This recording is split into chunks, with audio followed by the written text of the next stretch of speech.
시청자 여러분 안녕하십니까? K토크 이경찬입니다. 침체에 빠진 부산 경제가 나아졌다는 말이 좀처럼 나오지 않고 있습니다. 이는 수치를 통해서도 확인할 수 있습니다. 부산 상의에 의하면 제조업 경기 전망지수 BSI가 27분기 연속 기준치인 100을 밑돌고 있습니다. 무려 7년 가까운 기간입니다. 사정이 이렇다 보니까 지난 수요일 부산 상공회의소가 직접 청와대를 찾아 지역 경제의 어려움을 호소하기에 이르렀습니다. 제조업이 부진하니까 수출이 감소하고 소매 유통업 역시 고전하는 악순환이 반복되고 있는데요. 오늘 K토크에서는 부산 제조업 어려움에 빠진 그 현황 그리고 부진의 원인을 살펴보고 대책을 함께 고민해 보도록 하겠습니다. 오늘 함께해 주신 세 분의 패널 소개해 드립니다. 신창호 부산시 미래산업국장 나오셨습니다. 네, 안녕하십니까? 반갑습니다. 심재훈 부산상공회의소 조사연구본부장 자리에 함께하셨습니다. 안녕하십니까? 류승우 동아대학교 글로벌 금융연구소 연구원 나오셨습니다. 안녕하십니까? 안녕하십니까? 네, 세 분 오늘 좋은 말씀 부탁드리겠고요. 부산 제조업의 현실 어느 정도인지 K토크에서 준비한 화면 보시고 본격적인 토론 시작하겠습니다. 통계청 자료를 보면 부산의 2017년 지역 내 총생산 GRDP는 83조 2,987억 원입니다. 광역시도 기준으로 경기와 서울은 물론 충남과 경북보다 뒤처진 7위입니다. 더욱 충격적인 것은 처음으로 인천에조차 뒤처졌다는 점입니다. 2018년 부산 경제는 더 위축됐습니다. 지난해 부산 제조업 생산 지수는 2017년 같은 기간에 비해 1분기 6.7%, 2분기 1.8%, 3분기 7.1%까지 하락했습니다. 이렇다 보니 지역 수출도 축소돼 지난해 11월까지 133억 달러로 2017년보다 2.9% 줄었습니다. 전국 평균은 같은 기간 6.2% 늘었지만 부산은 오히려 줄어 전국 비중은 2.4%에 불과합니다. 부산 경제는 특히 경기에 민감한 도소매업과 음식 숙박업 비중이 높아서 체감하는 정도가 더 컸고요. 이렇게 내수가 좋지 않으면 수출이라도 좋아야 되는데 자동차 수출은 수년째 해외 판매량이 감소하고 있습니다. 부산 경제 위축의 원인 중 하나로 주력 산업인 조선과 조선기자재, 자동차와 자동차 부품 분야 부진이 꼽힙니다. 녹산 산업단지의 가동률은 지난해 9월 기준 60%대로 떨어진 상황. 바쁘게 일하는 모습보다 공장을 임대하거나 매매한다는 현수막이 더 자주 눈에 띌 정도입니다. 제조업 경기는 올해가 고비가 될 것이라는 전망도 나옵니다. 부산 상공회의소가 지난주 발표한 자료를 보면 2019년 1분기 경기 전망지수가 91을 기록했습니다. 이는 84를 기록했던 지난해 4분기보다는 다소 올라간 기대치지만 여전히 부정적인 시각이 우세합니다. 보통 지수가 100 미만이면 경기를 부정적으로 보는 시각이 많다는 의미이기 때문입니다. 하지만 신발과 화학 고무, 조선 기자재 등의 업종은 100을 넘어서는 등 글로벌 수요 증가와 업황 회복에 관한 기대감도 나타나고 있습니다. 문제는 세계 경기에 휘청이지 않는 기초 체력이 필요하다는 겁니다. 금융 지원 같은 단기적 대비책과 함께 미래형 산단으로 혁신할 수 있는 장기적인 정책이 시급한 이유입니다. 자, 부산 경제 내수와 수출 모두 부진한 가운데 제조업 경기가 여전히 어렵습니다. 이제 이런 상황에서 첨단 기술을 앞세운 이제 4차 산업혁명 속에서도 제조업 부활이 왜 필요한지 이 부분부터 한 말씀씩 먼저 듣도록 하겠습니다. 국장님부터 먼저 말씀해 주시죠. 예, 부산은 350만 명의 인구가 사는 대도시입니다. 서비스업의 비중이 크다는 건 당연하죠. 네. 하지만 제조업은 일자리를 창출하는 원천이고 경제 성장의 원동력입니다. 그래서 이 4차 산업혁명 시대가 도래하더라도 이 제조업은 계속 유지할 수밖에 없는 그런 이유가 있습니다. 첫 번째는 제조업의 수요가 여전히 계속 갈 것이고, 네. 두 번째는 우리 국가 경제의 생산성을 높이는 데는 제조업만한 게 없습니다. 마지막으로 제조업이 발전해야 경제 성장이 발전합니다. 네. 따라서 미국이나 독일, 일본 같은 경우에도 제조업의 부활이나 인더스트리 4.0 같은 제조업의 강화 시책을 수행을 하고 있고, 네. 우리 시도 제조업을 지속적으로 발전시키기 위한 노력들을 하고 있습니다. 제조업이 중요한 이유를 말씀을 해주셨고요. 자, 류 박사님은 어떻게 보십니까? 네, 최근에 그 4차 산업이란 말이 굉장히 유행하고 있습니다. 네. 근데 실제 4차 산업에 대한 개념을 사람들은 좀 오해하고 있는 경우가 많죠.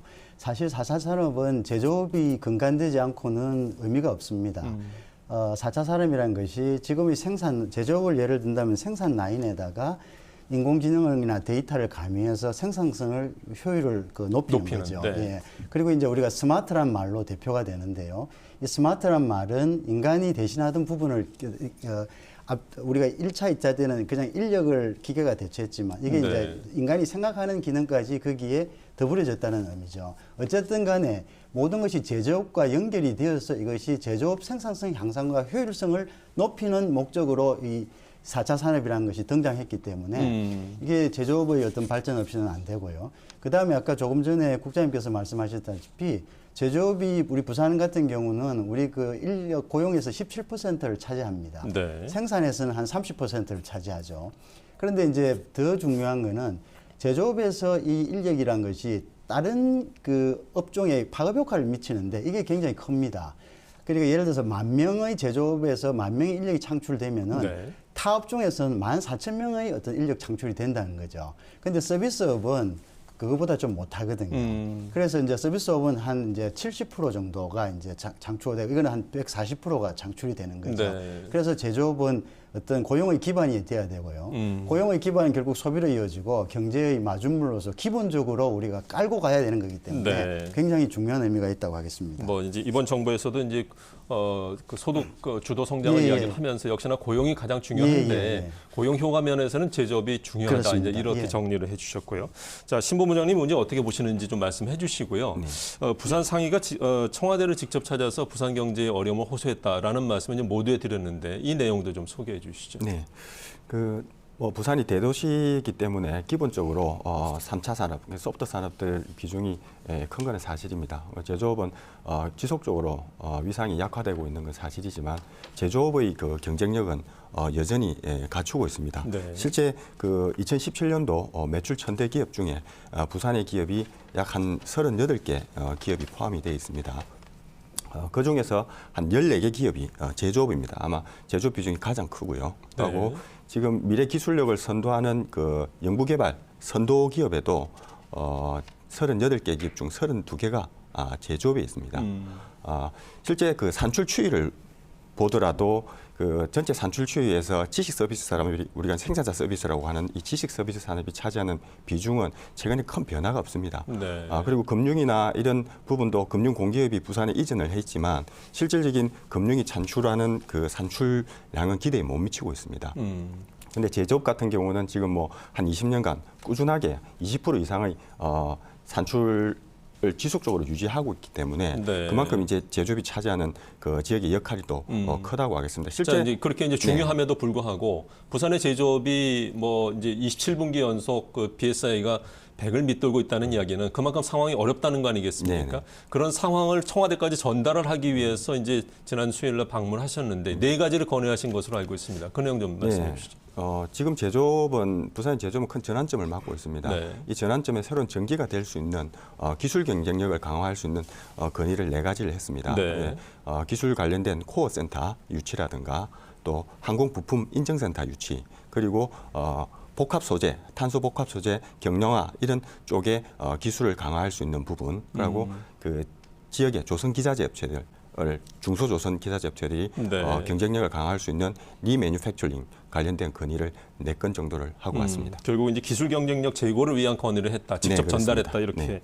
말씀해 주셨고요. 자, 신 국장님. 지난해 부산 경제 전반적인 상황을 다시 한번 좀 짚어 주시죠. 예, 지난해 부산 경제는 전 세계적인 보호무역주의 그리고 미중 무역 전쟁 등에 따라서 글로벌 경기가 악화되었죠. 네. 그에 따라서 이 조선이나 자동차, 특히 기계 부품 산업 등 우리가 가지고 있는 주력 산업 위주로 상당히 좀 힘든 그렇죠. 시기를 보냈습니다. 다만 이제 선박 수주가 증가하면서 이 조선 기자재를 필두로 이제 연간 산업이 조금 희망이 보이는 그런 면도 보였다고 할 수가 있습니다. 네.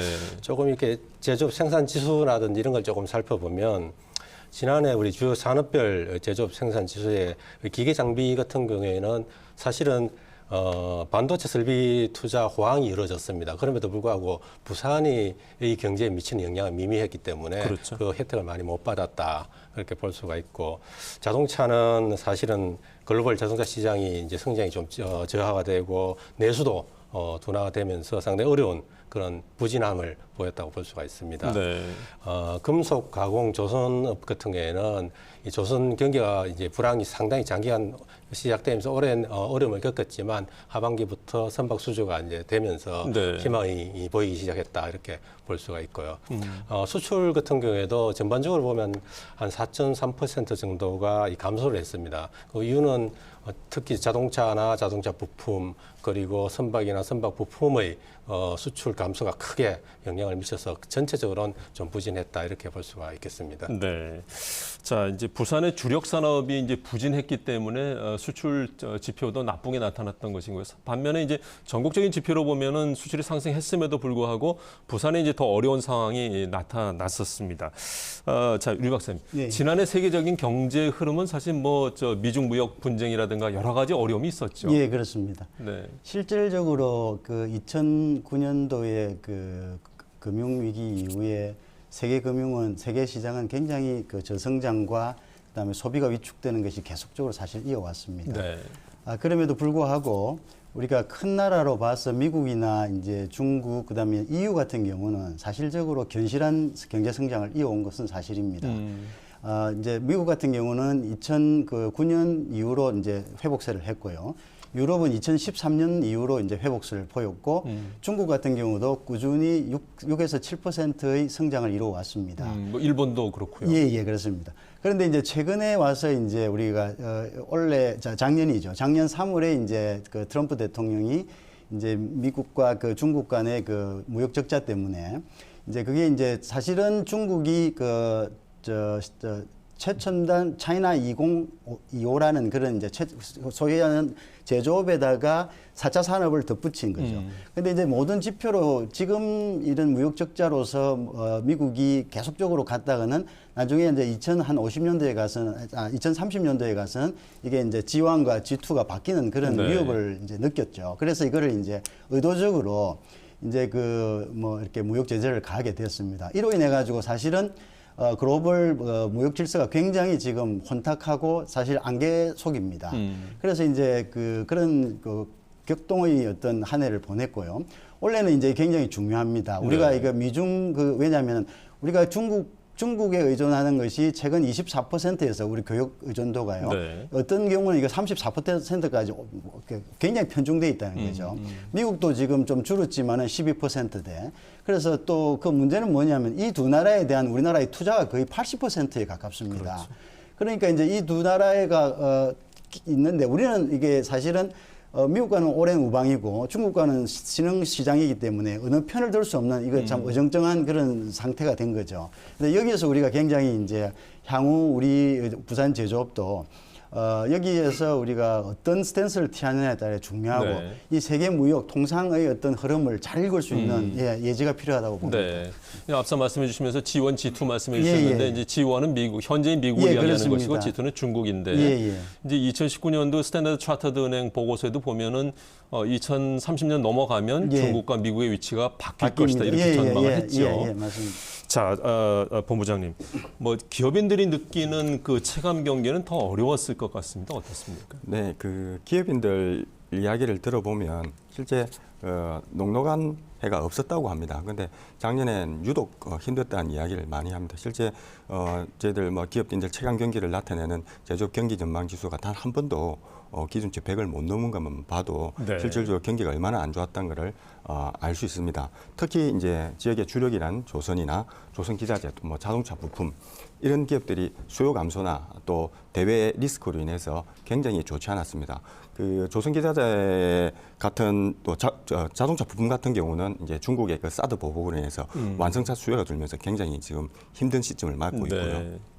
또 철강도 그 미국 그 수입 쿼터 제한이나 또 그 EU의 세이프가드로 굉장히 힘들었습니다. 또 뭐 한 가지 덧붙인다면 작년에 그 최저임금 인상이라든가 근로시간 단축과 같은 이 근로환경 변화가 기업에 상당한 부담을 주어왔기 때문에 네. 지난해 아마 어떤 해보다 지역 기업들은 힘든 한 해가 아니었나 그런 생각이 듭니다. 알겠습니다. 자, 부산시에서는 그 제조업, 부산 제조업의 부진 원인은 어떻게 분석하고 계십니까? 예, 이제 부산의 주력 산업 중에 이제 조선 기자재 산업이나 자동차 부품 산업은 사실은 완성차의 그 기업들 또는 조선에 좀 어떤 분 종속된 그런 산업이라고 볼 수가 네. 있습니다. 그래서 뭐 국내외적으로 완성차의 부진이 계속되고 조선업이 이제 불안이 계속되다 보니까 거기에 따라서 우리 지역의 주력 기업들도 역시 힘든 그런 시즌을 보냈다 이렇게 볼 수가 있고요. 네. 그럼에도 불구하고 이제 이게 기업들이 경쟁력을 강화시키기 위해서는 여러 가지 기술 고도화나 글로벌 마케팅이나 뭐 업종 다각화 같은 그러한 능력을 키워야 되는데 대부분이 이제 중소기업으로 포진돼 있다 보니까 그런 능력을 키우는데 좀 한계가 있었다 이렇게 볼 네. 수가 있고 사실 저희 시 쪽에서도 오래전부터 이제 산업구조 고도화 정책을 쓰고 있습니다만은 아직까지는 그 시기상 여러 가지 한계가 있었다 이렇게도 볼 수가 있겠습니다. 네. 자, 두 가지를 지적을 해주셨습니다. 기업의 기술 경쟁력이 떨어지는 부분, 그다음에 산업구조 고도화가 이제 지체된 부분 말씀해 주셨는데, 자, 본부장님, 그 과거 한때 이제 부산의 신발 산업, 섬유 산업이 이제 대한민국뿐만 아니라 전 세계로 호령하던 그런 좋은 시절도 있지 않았었습니까? 네네. 근데 그런 이제 호시절 다 지나가고 결국 말씀해 주셨지만 이제 산업 구조의 어떤 개편을 제대로 하지 못하다 보니까 이제 과거 영광만 기억하고 변화와 흐름에 제대로 대응하지 못한 것 아니냐 이런 지적도 있는 것 같습니다. 어떻게 보십니까?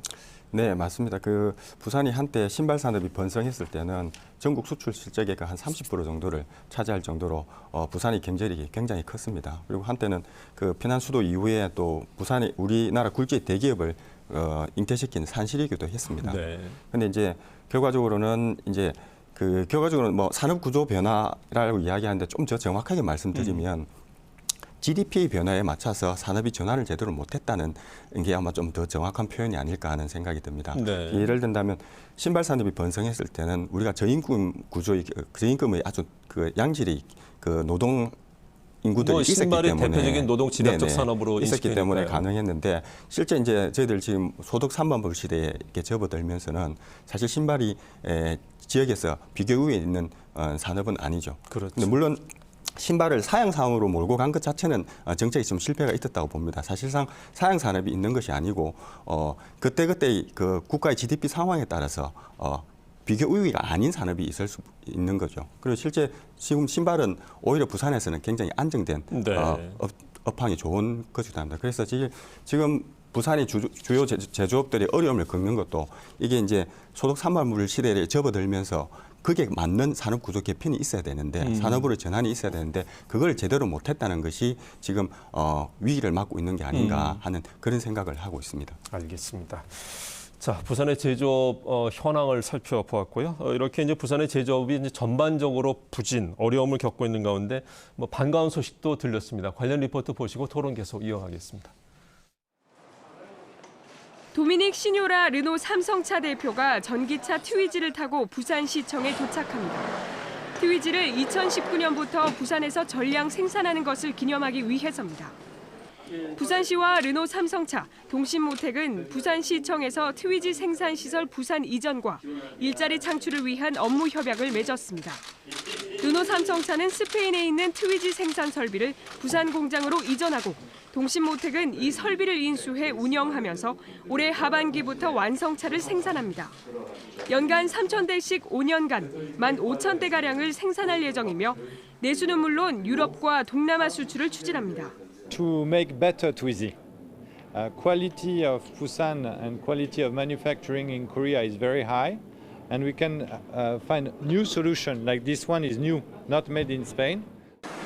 특히 전기차 생산 라인 인수는 물론 투자 등에도 지역 기업을 협력사로 참여시켜 지역 자동차 산업의 동반 성장에도 기여할 전망입니다.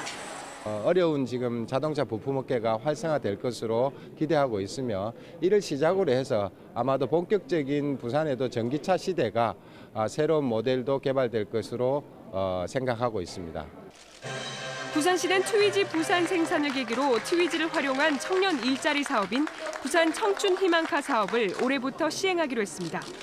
배달과 커피 판매 등이 가능하도록 개조해 지역 청년에게 대역기로 한다는 구상입니다. 전기차 이용을 확대하고 청년 일자리도 창출할 수 있을 것으로 부산시는 전망하고 있습니다. 자, 초소형 전기차인 트위지의 부산 생산 이제 그 르노 삼성에서 부산과 대구 간 공장 실사를 통해서 이 안정적인 생산력을 택한 결과다 이렇게 알고 있습니다. 부산시는 어떤 기대를 갖고 계십니까? 예, 지난해 12월에 이제 시하고 르노, 삼성 자동차 그리고 동신모텍이 업무 협약을 맺고 이 초소형 전기차죠. 이 트위지를 부산에서 생산하는 그런 협약을 맺었습니다. 네. 올해 3월부터 아마 시제품 시작이 들어갈 거고 양산에 들어가면 2023년까지 한 15,000대 정도 이렇게 생산이 될 거로. 연산 15,000대요? 예, 이제 아니요. 전체로 총량으로 15,000대. 한 해 3,000대 정도 이렇게, 생산될 것으로 그렇게 기대를 하고 있습니다. 다만 이제 트위지가 한국에 들어와서는 이 적용을 해야 됩니다. 한국 실정에 맞는 적용을 해야 되기 때문에 거기에 대해서는 도어라든지 공조 시스템이라든지 이런 것도 새로 개발해야 됩니다. 그래서 네. 거기에 따른 기술 개발 효과가 있을 거고 이 트위지를 생산해서 다시 동남아시아나 유럽으로 수출하는 그런 전략을 세우고 있기 때문에 수출도 상당히 호조가 될 것이다. 그렇게 보고 있습니다. 특히 이 초소형 전기차를 생산함으로 인해 갖고 이제 고용 효과라든지 일자리 창출 효과가 상당히 클 것으로 그렇게 보고 있고 네. 이 초소형 전기차를 통해 가지고 택배나 또는 카쉐링이라든지 여러 가지 배달 서비스에도 활용하면 다양한 활용 방안이 나올 거고 거기에 따라서 연간 산업도 역시 발전할 것이다. 네. 그렇게 되면 다시 또 고용이 늘어날 것이다. 이렇게 저희들은 기대를 하고 있습니다. 네. 자, 유 박사님. 그 트위지의 이제 부산 생산 결정이 부산의 제조업에 어떤 활력을 가져올 것인지 좀 말씀을 해 주시고요. 예. 아울러서 이제 이런 그 제조 활력에 도움이 되는 기업들의 유치 계속적으로 일어나야 되지 않겠습니까? 이 부분도 좀 설명해 주시죠. 첫 번째로 그 트위지가 부산에서 생산되었다는 점에 대해서는 저는 굉장히 환영을 합니다. 네. 왜 그러냐면은 그 최근에 그 글로벌 경기에서 외국인 투자를 끌어들여서 성장을 이끄는 것은 굉장히 일반적인 겁니다. 그렇죠. 그런데 이제 저희 나라 같은 경우는 우리나라의 경우. 죄송합니다. 네. 네. 우리나라 같은 경우는 OECD 국가 중에 외국인 투자 그 유입 비율이 굉장히 하위에 머물고 있습니다. 특히 부산 같은 경우는 한국에 유입되는 그 외국인 투자의 불과 2%가 부산에 들어오고 있는 실정입니다. 그건 굉장히 좀 놀라운 일이죠. 사실 우리는 이제 FDI를 거의 이용하지 못하고 있다죠. 그런데 이제 그 트위지가 들어옴으로써 우리가 얻을 수 있는 효과들이 있지만 이제 제가 기사를 한번 보니까 이제 고용 효과를 좀 포커스를 뒀습니다. 그런데 이제 외국인들이 우리나라에 들어올 때는 여러 가지 목적에서 들어옵니다. 그러니까 뭐냐면 이제 시장을 보고 들어오는 경우가 있고요. 그 다음에 이제 로케이션 어드밴티지라 해가지고 그 입지가 이제 다른 데로 수출하기. 그러니까 예를 들어서 경제 블록이 있는 경우. 네. 이 회사가 본사가 유럽에 있으면은 이제 아시안 시장에 진출하기 위해서는 우리가 아시안하고 그 경제 블록이 있고 그 안에서 여러 가지 세금 효과, 관세 효과가 있기 때문에 그렇죠. 그것만을 이용하려는 경우가 있고 또 여러 가지 이제 목적이 있습니다. 중요한 것은 우리가 어쨌든 지금 그 우리나라에 유치되는 외국인 투자의 우리가 가질 수 있는 최고의 목적은 뭐냐면 고용이거든요. 네. 그래서 고용에 대한 확실한 효과가 있다면은 얼마든지 저는 인센티브를 주고 외국인 기업들을 유치해야 된다고 봅니다. 굉장히 고무적이고 왜냐하면 앞전 우리 부산시에서는 이런 노력들이 조금 좀 미비한 것 같습니다. 네. 예. 그리고 이제 연관 효과 말씀하셨는데 제가 조금 이제 다른 각도에서 한번 보면은 지금 이 트위지가 지금까지는 완성차가 이렇게 이제 와서 판매가 됐지 않습니까? 네. 그러면 이제 우리가 이제 그 외국인 투자를 유치했을 때 얻을 수 있는 하나냐면 선진화된 기술을 우리가 기술 이전 가져오고요. 효과. 네. 그 다음에 이제 경영 기법. 근데 중국 같은 경우는 그걸 강제로 그냥 내놔라 하니까 지금 통상마찰이 일어나는 네. 거예요. 그렇지만 어느 정도의 기술의 스피로버가 파급 효과가 있어야지 우리가 가지는 이점이 있거든요. 근데 완성차가 왔을 때 과연 우리가 이제 여기에서 이제 그걸 이제 우리가 소위하는 로컬 컨텐츠라고 하는데요. 네. 완성차를 만들 때 트위지가 부품 중 30%면 30%, 그 다음에 뭐 70%면 70%를 국내 마켓에서 네. 그거를 갖다가 국내 부품을 얼마나 조달해 줬느냐. 조달하느냐. 네. 그런 규정들이 사실 그런 협정들이 있습니다. 그게 있다면은 이제 국내 이제 부품업체고 여러 가지 이제 파급 효과가 있겠죠. 그런데 이 경우에 이제 만약에 그냥 완성차만을 팔고 이제 3국이나 4국으로 가는 교통의 요지로서 이게 그냥 머문다면은 네. 교용 효과는 조금 미비할 수도 있다. 이제 그런 부분에 대해서 부산시가 계속적으로 좀 체크를 하는 것이 좋지 않겠나 하는 생각입니다. 네. 알겠습니다. 자, 트위지 생산의 효과까지 이제 짚어보았고요. 자, 본부장님, 얼마 전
그 말고도요. 아주 많은 우리가 그 수출할 수 있는 베트남이라든지 그 포션도 높습니다. 그런 나라들은 크게 투자하지 않는데도 우리가 7%대의 수출을 하고 있습니다.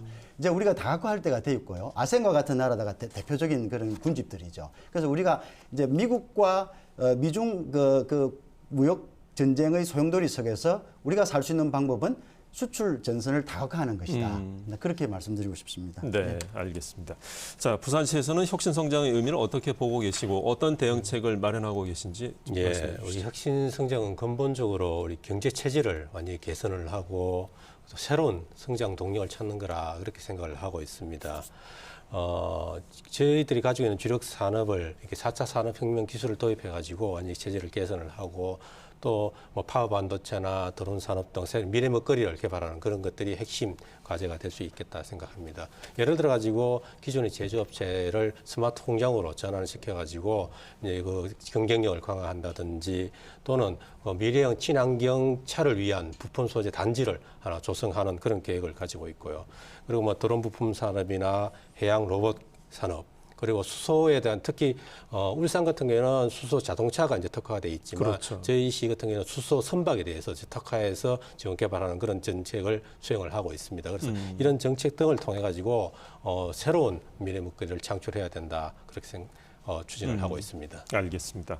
자, 심재현 본부장님, 민관학에 긴밀히 협조하고 또 효율성을 높이는 이제 거버넌스 구축도 필요하지 않을까라는 생각도 듭니다. 네. 지난해 저희 부산시와 저희 상위가 지역 경제를 활성화시키고 또 지역 기업의 효과적인 또 지원 대책을 또 마련하고 일자리를 창출하기 위해서 협력 시스템을 구축했습니다. 거기 안에 협력 분야별로 일자리 창출팀이라든가 지역 현안 대응팀, 또 기업 에러 해소팀, 뭐 이렇게 5개의 TF팀을 별도로 두고 있을 정도로 올해는 굉장히 시와 저희가 유기적으로 협조를 해서 지역 기업에 좀 활로를 모색하는 방법을 찾을 예정입니다. 그 지역 대학과도 부산의 제조업 경쟁력을 강화하기 위한 전략 방안을 좀 모색을 하고 있습니다. 이를 통해서 시와 협의를 통해서 지역 대학과 좀 더 그 기술 경쟁력을 한 단계 더 업그레이드 시킬 수 있는 실질적인 전략이 뭔지를 고민을 하고 이 방법을 찾아서 기업을 좀 끌고 갈 수 있는 방안을 찾을 예정이고 올해 기업들이 많이 어렵기 때문에 부산시 또 저희 또 지역의 대학 모두가 좀 힘을 모아야 될 시점이 아닌가 그렇게 생각이 됩니다. 네, 시 차원에서 이것만은 꼭 해결해 줬으면 좋겠다라는 부분 있으면 한 가지만 좀 말씀해 주시죠. 뭐 지금 가장 저희들 어려운 부분이 지금 그하고 다른 전후방 산업이 다 연관되어 있는 부분이 조선 기자재하고 자동차 산업입니다. 네. 지금 위기 업종이지만은 이 업종이 제가 좀 전에도 말씀드린 사양 산업이 있는 게 아니고 우리 GDP 수준에 맞는 이 경쟁력을 갖춰야 되는데 사실 지금 이 두 업종이 실질적으로 지금 굉장히 위기를 맞고 있는 부분도 그런 부분과 연관이 되어 있습니다. 네. 이게 부산의 그 조선 쪽하고 자동차 부품들 관련해서 부산시가 좀 더 한 번 더 실태 파악이나 해서 정확한 좀 기업이 필요한 지원책을 좀 이끌어낼 수 있으면 고맙겠습니다. 잘 말씀 들으셨는데 어떻게 대응책을 마련할 것인지 좀 마무리를 말씀해 주십시오. 예, 우리 심재현 본부장께서도 말씀하셨듯이 우리 경제 성장을 위해서는 민관학이 손발을 맞춰가지고 같이 가는 건 굉장히 중요합니다. 사실 저희 시에서 이번 조직 개편을 통해 가지고 산학협력단을 신설을 했습니다. 네. 그래서 이 민과 관과 그다음에 기업들이 다 합쳐가지고 같이 이렇게 기술도 개발하고 경쟁을 개발해서 이 돌파구를 찾아 나가자는 의미가 이 담겨 있다 그렇게 볼 수가 있겠습니다. 그리고 이제 금방 말씀하신 이 경제 또는 우리 기업들과 소통을 강화한다는 내용은 저희들이 기담아 듣고 지속적으로 추진을 해 나가도록 하고 네. 지금 저희들이 전략 산업을 개편하고 있는데 그 부분도 이 트렌드에 맞춰서 계속 추진을 해 나가도록 하겠습니다. 알겠습니다. 네, 세 분 오늘 좋은 말씀 감사합니다. 골이 깊으면 산이 높다는 말이 있습니다. 올해가 부산 제조업 부활의 원년이 되어서 성과를 내기 시작하는 의미 있는 한 해가 되기를 바랍니다. 이를 위해서는 부산의 기존 산업들의 장점을 살리는 한편으로 첨단 지식 산업으로의 변신이 유연해야 한다는 점도 기억해야 할 것 같습니다. K-토크 오늘 순서는 여기까지입니다. 함께해 주신 여러분 고맙습니다.